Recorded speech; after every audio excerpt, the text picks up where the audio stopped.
प्रिय छात्रों, मूक संपादन प्रक्रिया एवं साज सज्जा में आपका स्वागत है। आज के हमारे व्याख्यान का विषय है आकाशवाणी एवं दूरदर्शन समाचार लेखन की प्रक्रिया। सबसे पहले इस व्याख्यान के उद्देश्य से अवगत होते हैं। इस व्याख्यान का प्रथम उद्देश्य है आकाशवाणी समाचार लेखन की विस्तृत जानकारी प्राप्त करना। इस व्याख्यान का दूसरा उद्देश्य है दूरदर्शन समाचार लेखन से परिचित होना। व्याख्यान का तीसरा उद्देश्य है दूरदर्शन समाचार लेखन और प्रस्तुतिकरण की जानकारी प्राप्त करना। व्याख्यान का अंतिम उद्देश्य है आकाशवाणी और दूरदर्शन लेखन के अंतर से अवगत होना। छात्रों, आइए अब हम इस व्याख्यान की प्रस्तावना पर दृष्टि डालते हैं। आकाशवाणी तथा दूरदर्शन समाचार सेवा का भारतीयों से गहरा संबंध रहा है। समकालीन दौर में भी ये सूचना का एक लोकप्रिय माध्यम है। आकाशवाणी तथा दूरदर्शन की अपनी विशिष्टता है और उनके द्वारा समाचार संप्रेषण की अपनी एक तकनीक है। इस वजह से उनके समाचार लेखन और संपादन की कला भी समाचार पत्रों के समाचार संपादन तथा लेखन से अलग है। टीवी समाचार चैनलों ने समाचार लेखन को एक नया स्वरूप प्रदान किया है। उपग्रह और वर्तमान संचार तकनीक ने समाचार में दूरी तथा समय के अंतर को पार कर दिया है, जिसका नतीजा है दूरदर्शन तथा केबल टेलीविजन। लंबे लंबे लेख, समाचार और तत्काल अभिलेख पलक झपकते ही एक जगह से दूसरी जगह पर पहुंच जाते हैं। समाचार पत्रों के क्षेत्र में भी जो बदलाव हुए हैं, उनमें रेडियो यानी आकाशवाणी और टेलीविजन यानी दूरदर्शन की भूमिका को नजरअंदाज नहीं किया जा सकता। रेडियो और दूरदर्शन पत्रकारिता की ही देन है। समाचार और उनके संप्रेषण के मुख्य समाचार लेखन की सीढ़ी पर इन दोनों समाचार संप्रेषण माध्यम को चढ़ना पड़ता है।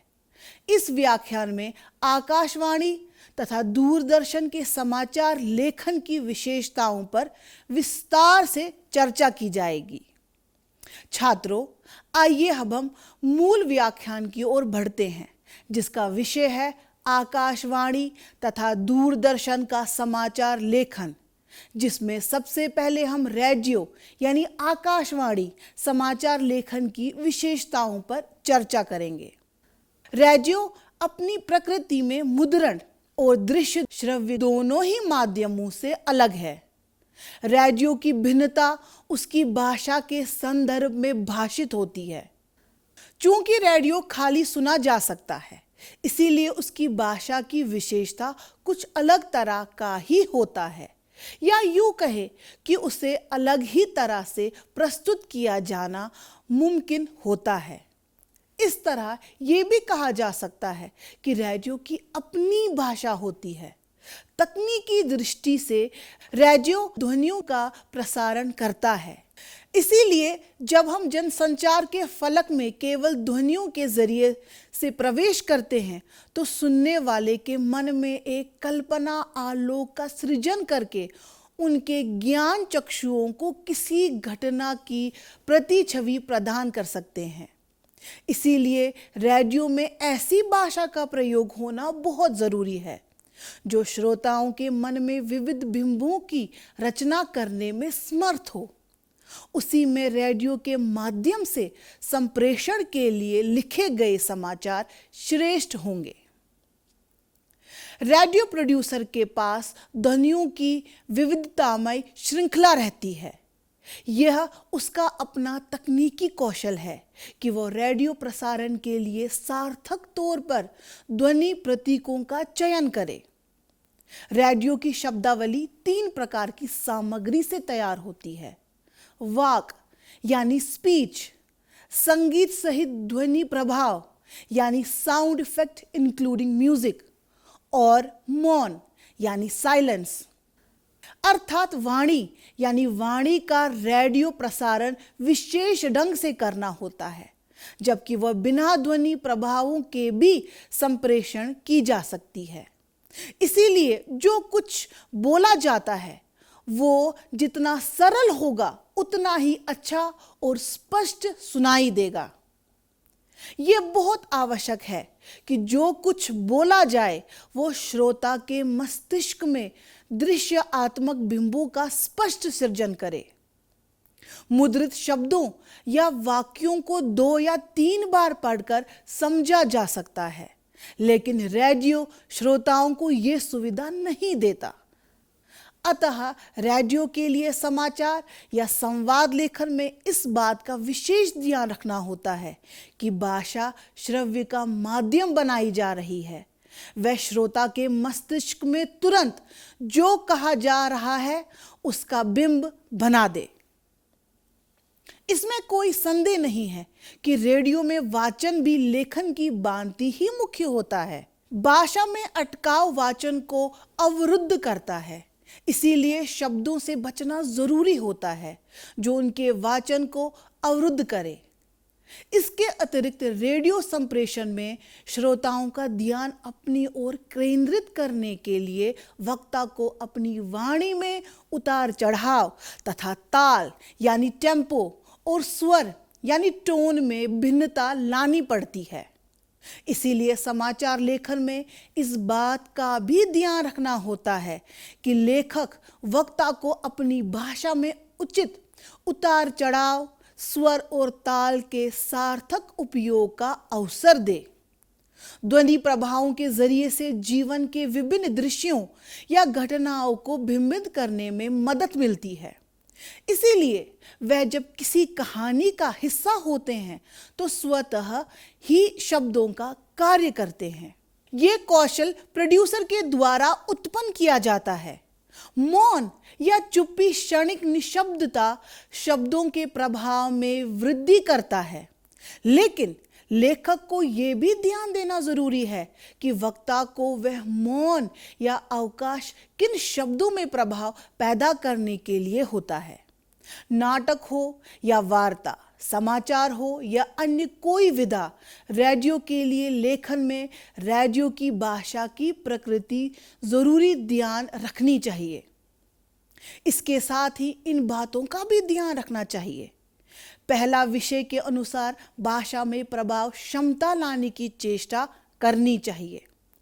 साधारण बोलचाल में प्रयुक्त होने वाले शब्दों या वाक्यों का जहां संभव हो उपयोग करना चाहिए। रेडियो हेतु लेखन के लिए सबसे महत्व की बात है समय सीमा। लेखक को उस समय सीमा का ध्यान रखना चाहिए जो समाचार वार्ता या अन्य विधा के लिए निर्धारित है। रेडियो पर प्रसारण के लिए लेखन में एक और ध्यान देने वाली बात यह होती है कि लेखक अपनी बात की क्या प्रतिक्रिया चाहता है। वाक्य विधान लंबा नहीं होना चाहिए। किसी बात को छोटे छोटे वाक्यों में बांधना उचित है। यह ध्यान देने की बात है कि छोटे छोटे वाक्यों के बीच अगर मौन को रख दिया जाए तो वह वाक्य के प्रभाव को उसकी लंबाई का रूप दे सकता है। संकलन और संप्रेषण के लिए आकाशवाणी द्वारा भी संवाददाता नियुक्त किए जाते हैं, जिनका काम अप्रत्याशित घटनाओं के कथ्य संग्रह करने तथा अन्य ऐसे कार्यक्रमों में जाकर सूचनाएं जमा करने का होता है जो आकाशवाणी को अपेक्षित होती है।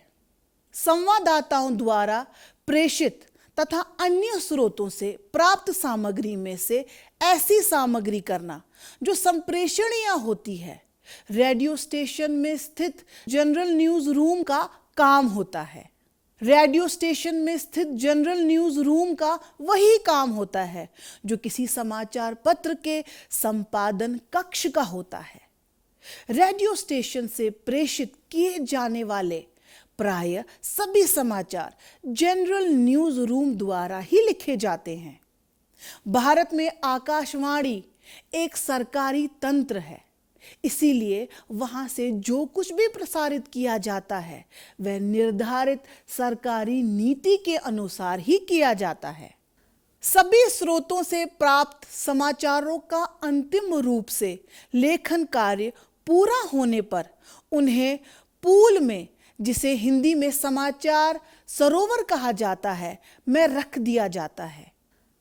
वहां से वाचन के लिए उनमें चयन किया जाता है और वाचन हेतु अभीष्ट समाचार वाचक को दिए जाते हैं। छात्रों, आइए अब हम दूरदर्शन समाचार लेखन के बारे में जानते हैं। वर्तमान समय में अनेक वैज्ञानिक आविष्कारों की वजह से टेलीविजन तकनीक में बहुत बदलाव आ चुका है।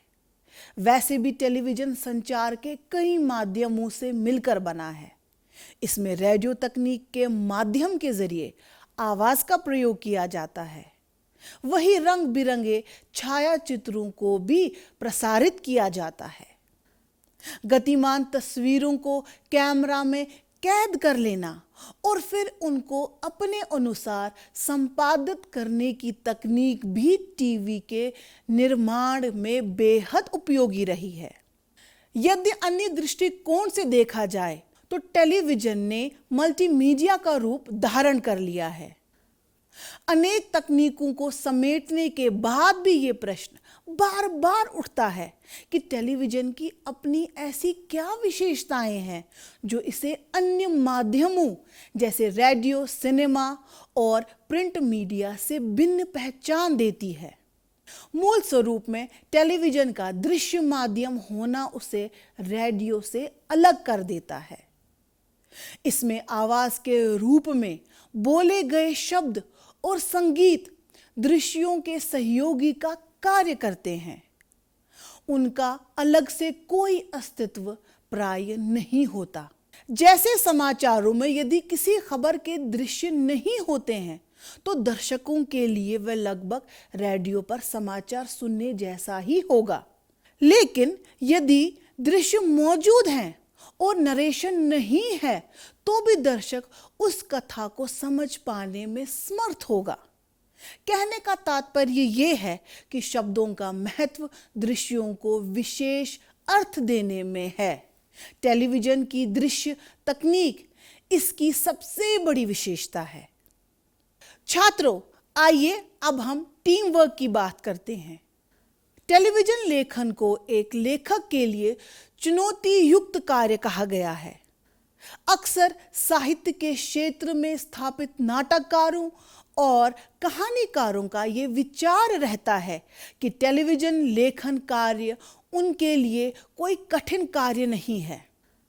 लेकिन जब वह क्रियात्मक स्थिति में पहुंचते हैं तो वे ये देखकर हैरान हो जाते हैं कि कई ऐसे लेख जिन्हें साहित्य की ज्यादा समझ या ज्ञान नहीं है और ना ही लेखन कला की गहराइयों का अनुभव है, बड़ी सहजता से सिनेमा और टेलीविजन के क्षेत्र में प्रसिद्धि और प्रतिष्ठित हो रहे हैं तथा उनके सामने फिल्म या टेलीविजन पर दिखाए जाने वाले धारावाहिकों के निर्माता स्थापित साहित्यकारों को पूछते तक नहीं। वास्तविक बात यह है कि टेलीविजन के लिए लेखन कार्य एक अलग तरह की तकनीक लेखन कला है और रेडियो आलेखन से अधिक बारीक है, क्योंकि इसमें लेखक को हर स्थिति में दृश्यों और बिंबों को सोचना पड़ता है। उसे इन दोनों बातों में उचित तालमेल तो करना ही पड़ता है, लेकिन इसके अतिरिक्त निर्माता, निर्देशक, निर्माण सहायक, अभिनय कर्मियों, कैमरामैन, दृश्यबंद अभिकल्पकार, लेख चित्र तथा पर्यवेक्षक एवं कलाकार, रूप सज्जाकार इत्यादि चित्रण टीम के लोगों की सुविधाओं, आवश्यकताओं का ख्याल भी रखना होता है। विशेष रूप से निर्देशक, निर्माता तथा अभिकल्पकार के साथ जो दृश्य बंद की रूपरेखा बनाता है। इस प्रकार टेलीविजन लेखन केवल लेखन या मात्र लेखक कल्पना बंद न होकर टीम प्रसूत परिणाम होता है।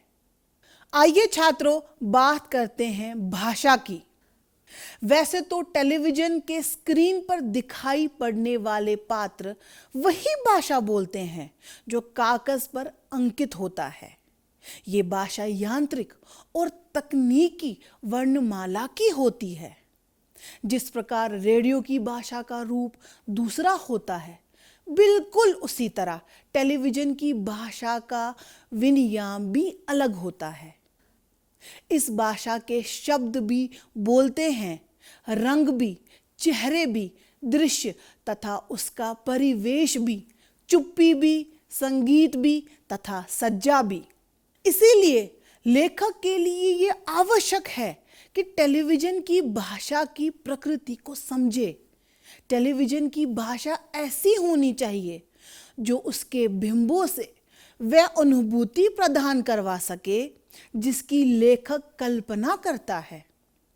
इस तरह टेलीविजन कार्यक्रम लिखते वक्त लेखक को यह ध्यान में रखना पड़ेगा कि दृश्य बंद में सुस्ती या ढीलापन तो नहीं है, वे अचेतन या गतिहीन तो नहीं है।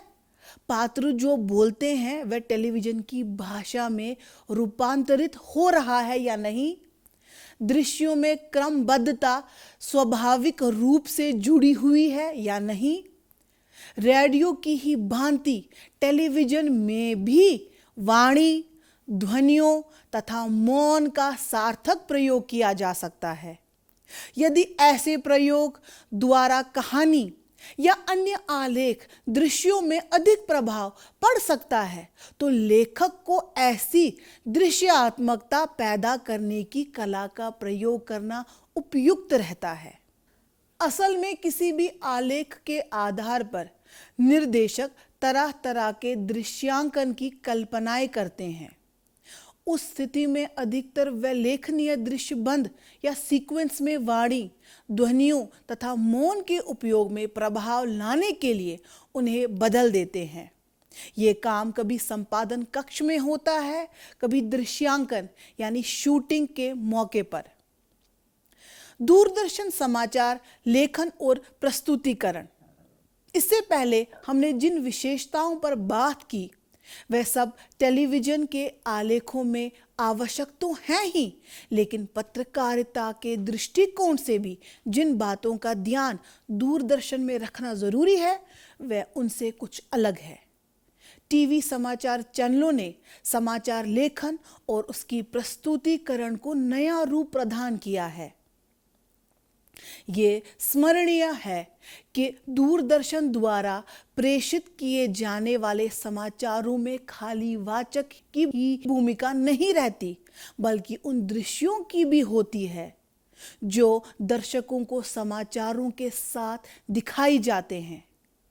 और दूरदर्शन रिपोर्टरों द्वारा दर्शकों को घटनाओं की यथास्थिति से भी परिचित कराया जाता है तथा घटना स्थलों के चित्र भी दिखाए जाते हैं। इसीलिए दूरदर्शन के पत्रकार लेखकों को भी शीघ्र दृश्यों एवं बिंबों में सोचना पड़ता है। दूरदर्शन समाचार संप्रेषण के दो प्रधान पक्ष हैं। पहला है निर्माण पक्ष, जिसमें समाचार संयोजन और संपादन भी शामिल है। दूसरा है वाचन द्वारा समाचार संप्रेषण। सबसे पहले बात करते हैं समाचार संयोजन, निर्माण तथा संपादन के बारे में। दूरदर्शन के लिए लिखे गए समाचारों को समाचार पत्र और रेडियो हेतु लेखन का ऐसा परिष्कृत रूप कह सकते हैं जो समाचार केंद्रित भी हो, बिंबधारक भी हो तथा दृश्य बिंदुओं से बिल्कुल संबंधित भी हो, अर्थात उनका दृश्यात्मक चरित्र पूरी तरह से उभर कर सामने आता है। इस काम में समाचार वाचन के साथ दिखाई जाने वाली सामग्री की समय विधि तथा दृश्यों के संदर्भों का विशेष ध्यान रखा जाता है। कभी कभी जब दृश्य या चित्र उपलब्ध नहीं होते हैं तो लेखन के द्वारा ही समाचार के भावों का समावेश करना पड़ता है। अतः दूरदर्श लेखन में ध्यान रखने की मुख्य बातें इस प्रकार है। पहला है चित्रात्मकता, दूरदर्शन के समाचारों में चित्रात्मकता होती है।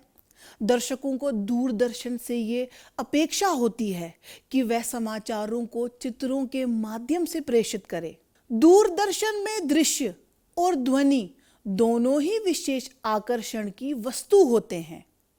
तारतम्यता समाचारों की विषय वस्तु और दृश्यों के क्रम में तारतम्यता तथा पूर्ण सापेक्षता महत्वपूर्ण होता है।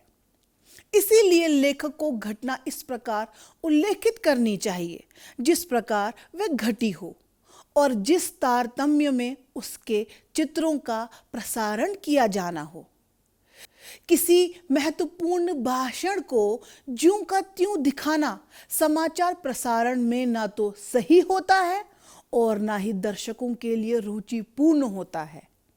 ऐसे में उस भाषण के मुख्य अंश को बोलते हुए या फिर वाचक द्वारा कहलवाते हुए ही दिखाना अधिक सार्थक समझा जाता है। इस तरह ऐसे भाषणों के अंशों को संपादित करना भी समाचार लेखक का कार्य है। प्रामाणिक ग्राह्यता दूरदर्शन के समाचार प्रेषण के साथ साथ घटना स्थलों को दिखाना, घटना से प्रभावित लोगों या भाषण स्थलों में भाषणकर्ताओं के दृश्य प्रसारण आदि ऐसी क्रियाएं हैं जिनके समावेश से समाचार लेखन में प्रसारण के प्रति ग्राह्यता एवं प्रामाणिक होने का विश्वास उत्पन्न होता है। इसीलिए लेखन में इनके समावेश तथा वाचन सामंजस्य करना दूरदर्शन पत्रकारिता की खुद की विशेषता है। अंतिम है संक्षिप्तता। रेडियो की तरह दूरदर्शन समाचार लेखन में भी यथार्थ घटना का पूरा विवरण संक्षिप्त अभिलेखों में होना चाहिए। जिन चित्रों को दिखाया जा रहा है वे स्वयं में दूरदर्शन की वाणी की तरह ही दर्शक स्वीकार करते हैं। आइए बात करते हैं समाचार बुलेटिन की तैयारी और प्रसारण की। दूरदर्शन द्वारा प्रसारित किए जाने वाले समाचार भी अनेक कौशल संपादन की देन होते हैं। दूरदर्शन में समाचार संकलन के प्रमुख स्रोत हैं रिपोर्टर्स, एजेंसीज की फीड, सैटेलाइट, डीएलएस आदि।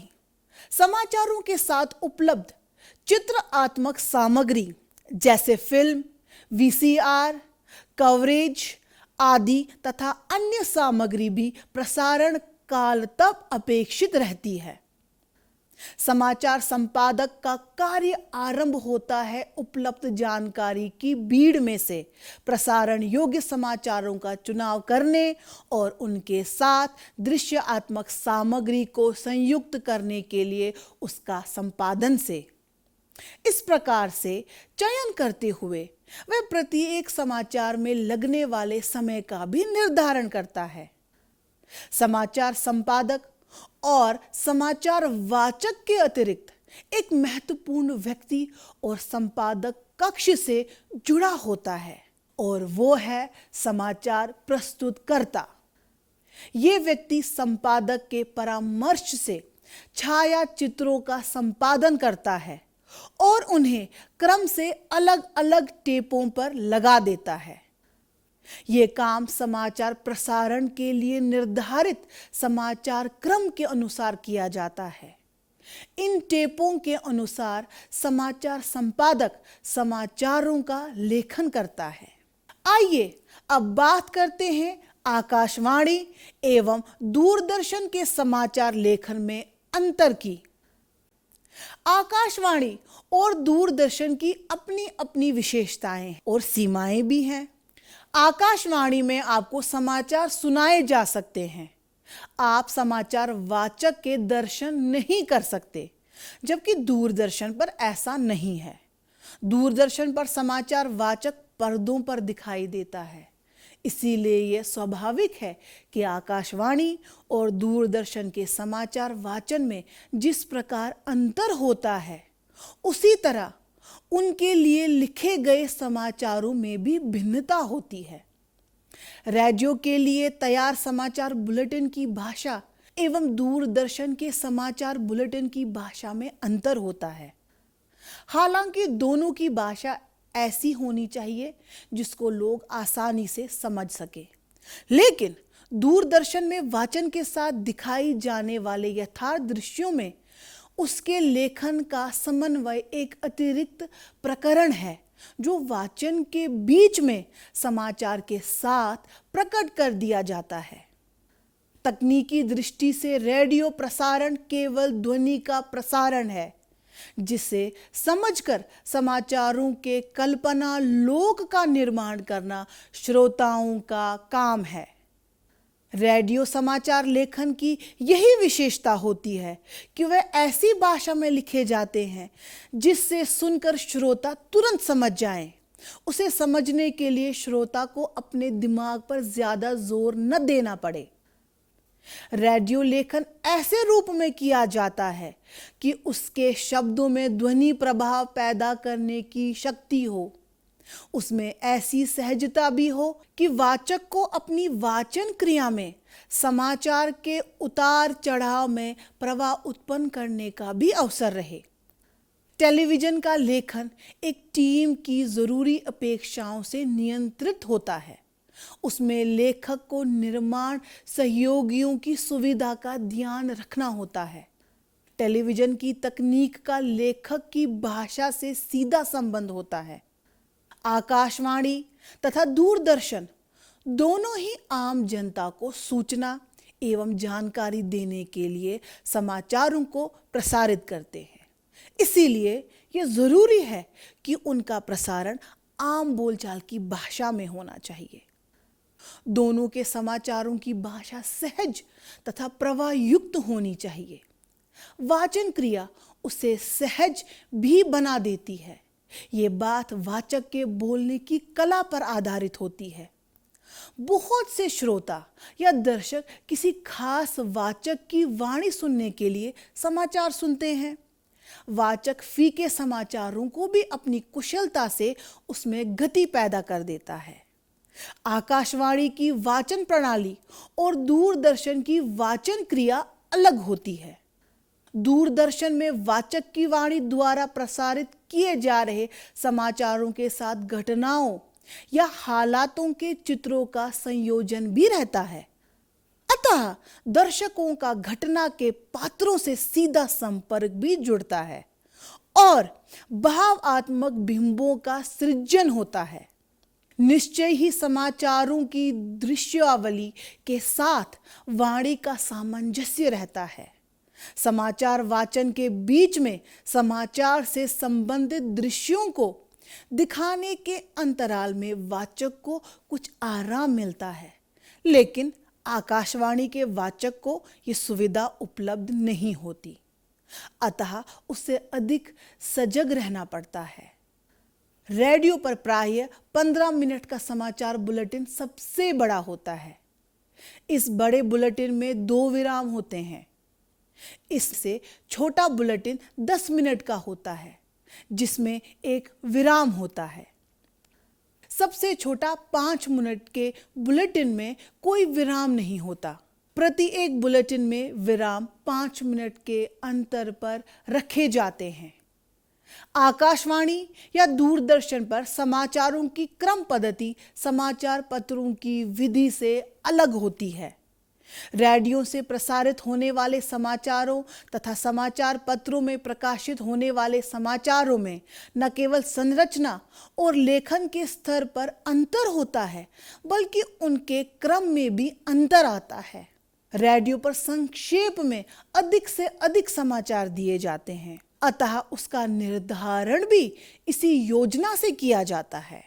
रेडियो और दूरदर्शन में पहले समाचार क्रम के अनुसार हेडलाइनों या उनके शीर्षकों का वाचन किया जाता है। उसके बाद समाचारों को विस्तृत रूप में प्रस्तुत किया जाता है। प्रिय छात्रों, आइए अब हम इस व्याख्यान के सारांश पर आते हैं। इस व्याख्यान में हमने आकाशवाणी और दूरदर्शन की लेखन प्रक्रिया पर विस्तार से चर्चा की है। जिसमें हम निष्कर्ष पर पहुंचे हैं कि मुद्रण माध्यम के पश्चात जब रेडियो का आविष्कार हुआ तो इसके जरिए सूचना का संप्रेषण किसी देश की भौगोलिक सीमा के सुदूर अंचलों के प्रभावी ढंग से हुआ। टेलीविजन के आविष्कार ने संचार को और भी सशक्त बनाया। यह जनसंचार माध्यम रेडियो का विस्तार था। इसमें ध्वनि और दृश्य दोनों का आनंद दर्शक उठाने लगे। ये दोनों माध्यम मनोरंजन और दैनिक समाचार के अतिरिक्त ज्ञान विज्ञान की जानकारी साझा करने के लिए उपयुक्त हैं। रेडियो और टीवी कार्यक्रमों का श्रोताओं तथा दर्शकों के मन पर गहरा प्रभाव होता है। आकाशवाणी और दूरदर्शन पर समाचार प्रसारण एक यांत्रिक पद्धति है जो लेखन स्तर से वाचक स्तर तक वर्तमान तक है। आकाशवाणी और दूरदर्शन के समाचार लेखन में सबसे प्रमुख अंतर माध्यम का है। रेडियो के लिए भाषा सरल, स्पष्ट और वर्तमान काल में होनी चाहिए ताकि केवल सुनकर समझ आ सके, जबकि दूरदर्शन के लिए लेखन दृश्य श्रव्य होता है जहां टेक्स्ट दृश्यों के साथ सिंक करता है, जिससे कहानी कहने का अंदाज परिवर्तित हो जाता है। लेकिन मूल सिद्धांत यानी स्पष्टता, संक्षिप्तता, तात्कालिकता समान रहते हैं और दोनों ही सूचनात्मक, विश्वसनीय और जन केंद्रित सामग्री प्रदान करते हैं। छात्रों, ये था हमारा आज का व्याख्यान। मुझे उम्मीद है कि आप इससे लाभान्वित हुए होंगे। मिलते हैं एक अगले कार्यक्रम में एक नए विषय के साथ। तब तक के लिए धन्यवाद।